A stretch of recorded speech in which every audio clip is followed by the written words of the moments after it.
আমি এখন আছি বাংলাদেশের সবচেয়ে বড় চিড়িয়াখানা মিরপুরে। আর এইখানে আমি ততক্ষণ বন্ধ থাকবো যতক্ষণ না আমাকে কেউ বাহির করে দেয়। কারণ এর জন্য যদি আমাকে রাত 1টা বন্ধ থাকতে হয় আমি তাও থাকবো। তো এর জন্য আমাদেরকে প্রথমে টিকিট কাটতে হবে। ভেতরে ঢোকার জন্য টিকিটের দাম মাত্র 50 টাকা। তো আমরা সকাল সকাল ঢুকে পড়ি। ভেতরে প্রবেশ করার সাথে সাথে প্রথমে আমাদের দেখা মিলে এক ঝাঁক কিউট হরিণের বাচ্চা। শুনেছি এরা নাকি ছেলেদের মন নিয়ে খেলতে ভালোবাসে। আর এই জায়গায় তো দেখতেছি ভাই হরিণের মন নিয়ে খেলতেছে। নাও বাবু এটা খাও। আর কেমন হয়েছে বইলো?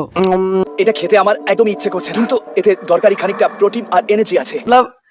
আর তারপর আমার ভেতরটা ঘুরে ঘুরে ভালো করে দেখতে লাগলাম। লম্বা লম্বা হাতি, উগান্ডার কালাগন্ডা, আর এইখানের বানরেরা তো মহাশান্তিতে বসবাস করতেছে। লিটারালি ভাই ওদের জন্য এখানে সুইমিং পুল বানায় দিয়েছে। আর ওরা এখানে মানুষের মতো গোসলও করতেছে। আর এই সময় আমাদের ঘুরতে ঘুরতে বিকেল হয়ে গেছিল। আমরা একটা দোকানে খাবার টাবার খেয়ে জিরাচ্ছিলাম, রাতের জন্য অপেক্ষা করতেছিলাম। আর এরপর যে জিনিসটা দেখলাম আমি, এটা দেখার পর তো ভাই তোমার চোখও হাসবে। বিশ্বাস না করলে ভাই দেখো, আর যদি তুমি হাসো তাহলে কিন্তু তোমার সাবস্ক্রাইব করতে হবে।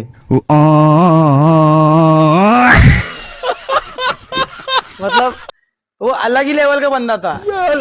আর রাত 6টা বাজার সাথে সাথে সবাইকে মাইক দিয়ে বাইরে হয়ে যেতে বলতেছিল, না হলে আইনত ব্যবস্থা নেওয়া হবে। বন্ধু বললো তোর জন্য ভালোই তো হবে, জেলে গিয়ে ভিডিও বানাতে পারবি। मतलब